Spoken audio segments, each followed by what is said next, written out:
Welcome back to Nick Linus Comic Corner Classic Less Known Classics. This is episode number 2573 and episode number 2467.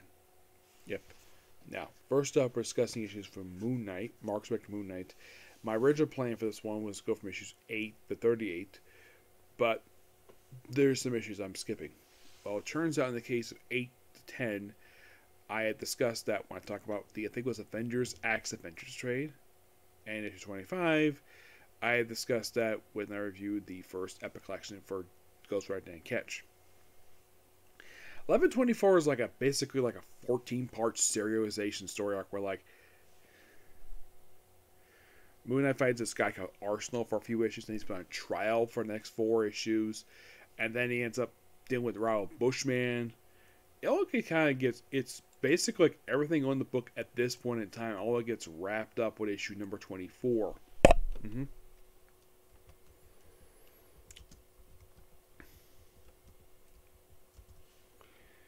Yeah, that's the interesting thing about this book. Yeah, that's kind of in the way you think about it. It's like the basically like wrapped Axe Vengeance we do with this guy called Arsenal. Yeah. This is, but we also do a Killer Strike in these issues as well. Don't worry, get to him. Yeah, Arsenal, in the case of this guy, no, he's not DC Arsenal. He only appeared just a handful of times. He appears just in issues 11 to 14.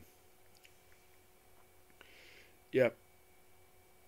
And of course, you have to deal with the return of Raoul Bushman in these issues. Oh yeah, definitely. Yeah, he makes a return in these issues. First time since the opening issues of the series. Yeah. Actually, first time since issue 3. And he appears here for issues 11 to 16. And he comes back one more time after this. One. In issue 37, which I'll get to in a minute. Yep, but issue 15 begins the Trial of Moon Knight story arc. Yeah, it starts in issue number 15. It stops at 18. And then, he's probably on trial because it's basically all stuff related to Secret Empire. And it takes a break for about 5 issues due to a team-up, a crossover between Spider-Man, Punisher, and Moon Knight.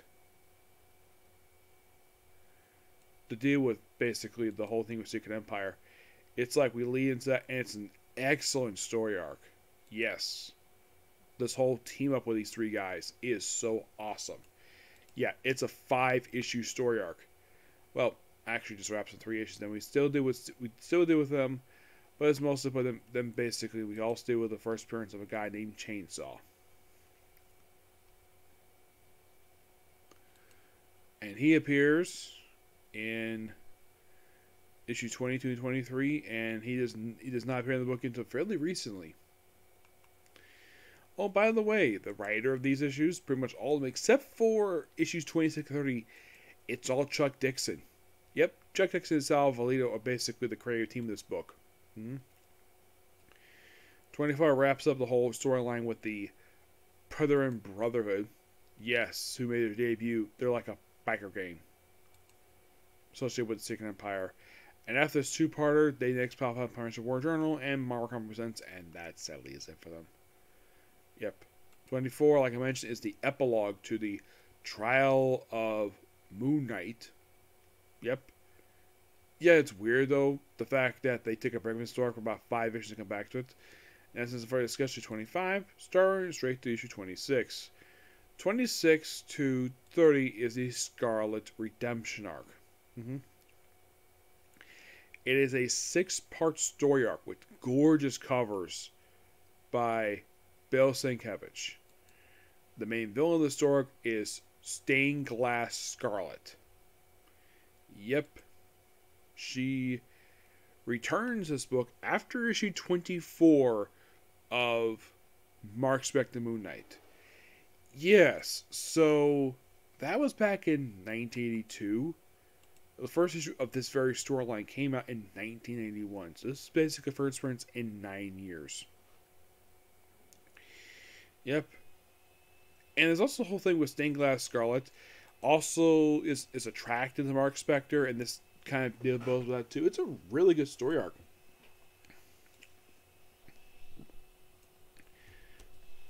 Surprisingly, for the finale for the story arc, Stained Glass Scarlet is not even here. No, it's basically the epilogue because, well, here's something really weird though. Because at the end of issue 3, the Hobgoblin shows up.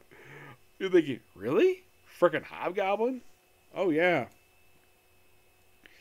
It's like basically he shows up here in this book, which by the way his last appearance was an issue of Ghost Rider issue 17. Yeah, the whole thing of him being here is to set up a quick 2-part story. We have Moon Knight versus Hobgoblin.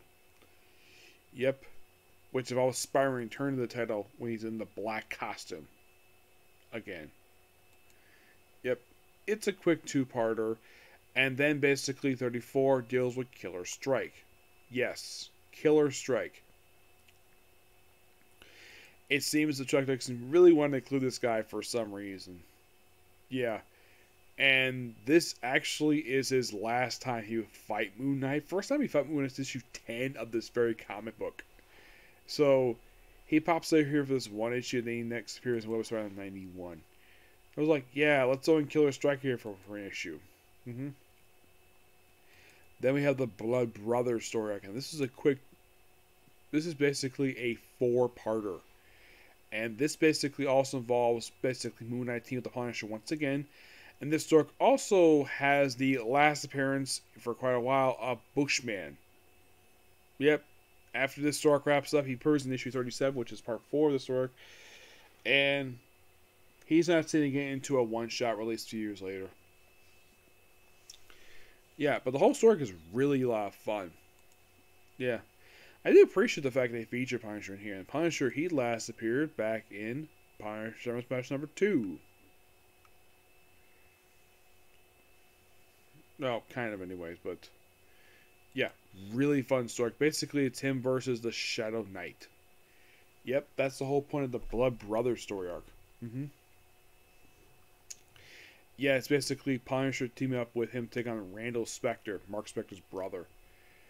Yeah, now he returned to the book since issue 32. He made his first appearance in issue 17-18 of Hulk, and they returned to issue 32 of this very book. He's here for 32-38, and he appears one more time after this.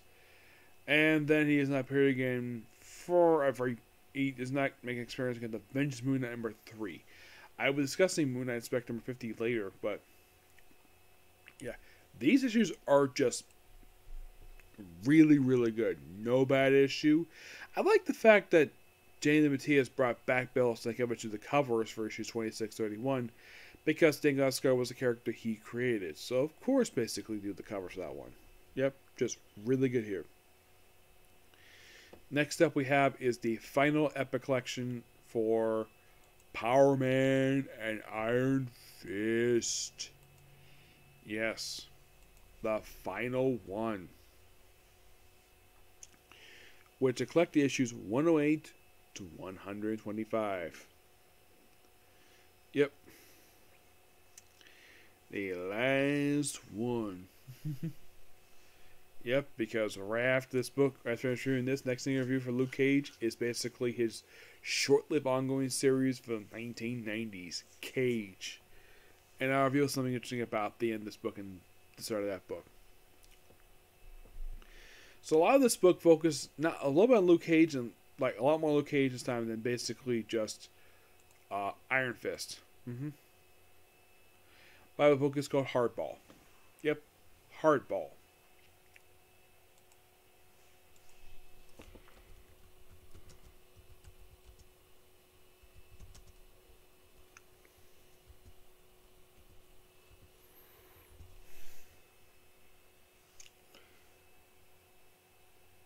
Yeah, basically first it was some one-shot characters, Firebolt in issue 108.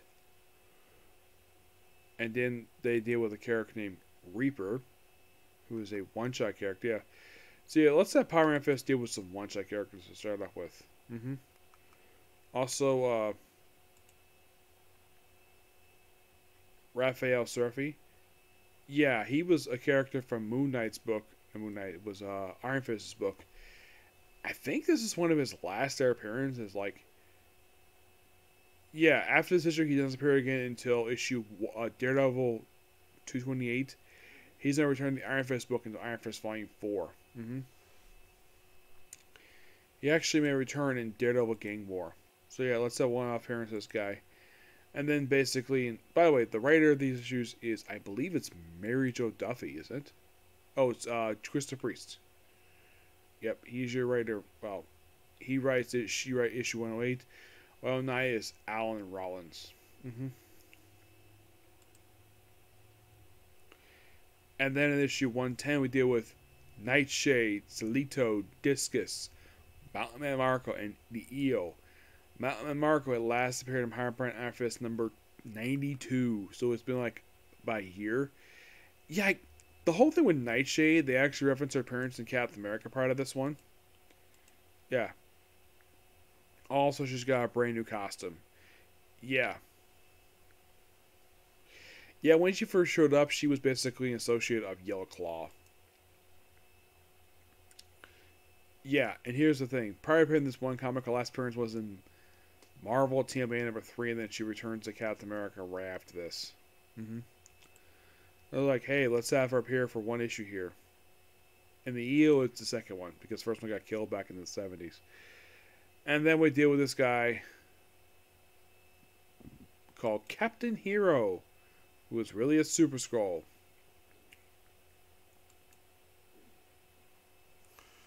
Yeah, the original Super Skrull, Kernart. Yeah, he appears there for issues 111, 113, pops up for a couple more issues after that, and that's it for him in this book. It's like, hey, let's have him appear as like this hero, helps him out, and then we did with Elektra in the book. And instead of 113, with the death of Solar. Yes, a character who had just appeared, who first appeared in Captain America 160. Yeah, and his previous appearance prior to this one was in Captain America 291.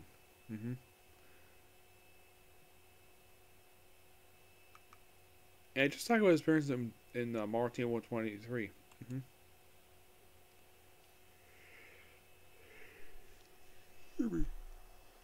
Yeah, it's mostly to do with also guards and Michael O'Brien from the pages of Iron Man shows up here. And then we have a Smile agent. It's like, yeah, Chris Reese is back in the book here. There's like some one-shot stuff here. Stanley Loomis pops up in this guy called Stanley Loomis pops up in issue number 115. Who is just a character, appears 115, appears there to 117. And that's it for the character. Then we have a Snow issue for issue 116.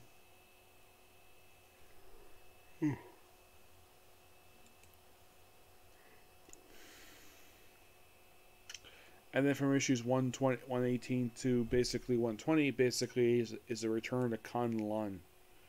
Yep. Yeah. And then 119 debuts a brand new Iron Fist. One that wears red. It's an evil Iron Fist who's actually an alien. Yep.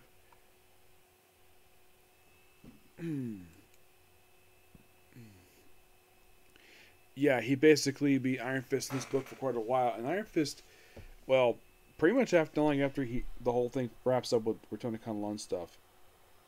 Yeah. And then pretty much basically then we deal with Secret Wars at 121. Yeah. And then 122, it just deals with street people. And then basically in the way with, we kind of deal with toward the end of this book. And then 125 is the finale for this book. And then the final issue, supposedly, Iron Fist dies in the final issue of this book. Yeah, and that was later retconned to be an alien. Yep, and here's the weird thing about this book. This last issue was released in 1986. Luke Cage is not sitting into Cage number 1. Oh, it's actually the next person, Marc presents 82.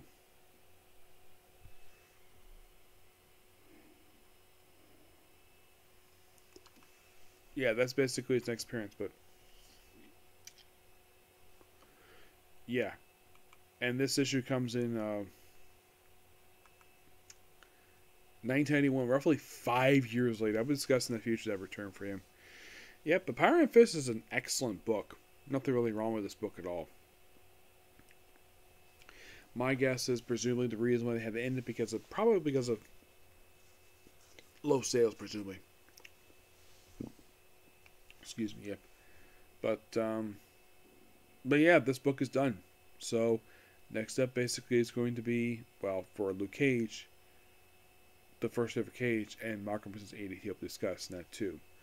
But final thoughts on Power Man and Iron Fist. Absolutely love this book. Not a bad issue in any of these issues. I definitely think at the time, this, even though I wasn't around at this point, this whole title was a great idea. It's like you take two proper concepts from the 70s, blaxploitation and martial arts movies, and you combine them to one, and it proved to be such a very good comic. This team is still around. Still friends this very day. Yeah, but Iron Fist will later return in Namor.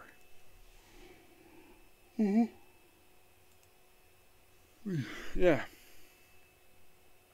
And Namor the Survivor number 22 in the 90s. And that's when the retcon happens. Yep.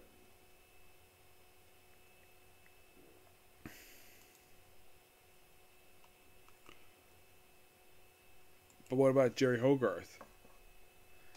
Iron Fist's attorney. He still occasionally makes appearances. Right after this book wrapped up, he next appeared in Cage. Yep, that's where he next appeared.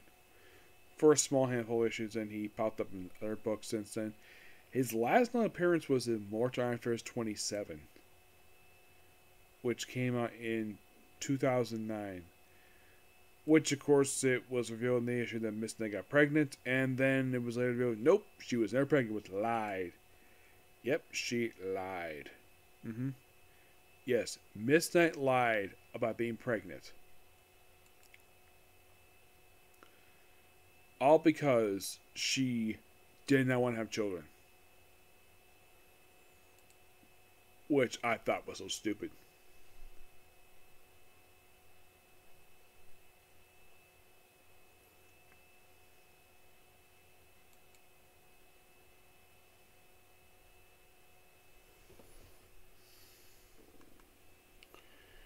Yeah.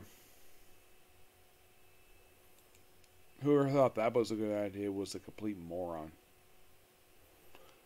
I have no idea who came up with that concept, but it was a really dumb idea. Yeah, in the case of what happened to her after Power Fest wrapped up, well, her next appearance will be in the classic X-Men book, then she pops up in Mark Presents 42, and then she becomes a recurring character in Namor the Submariner.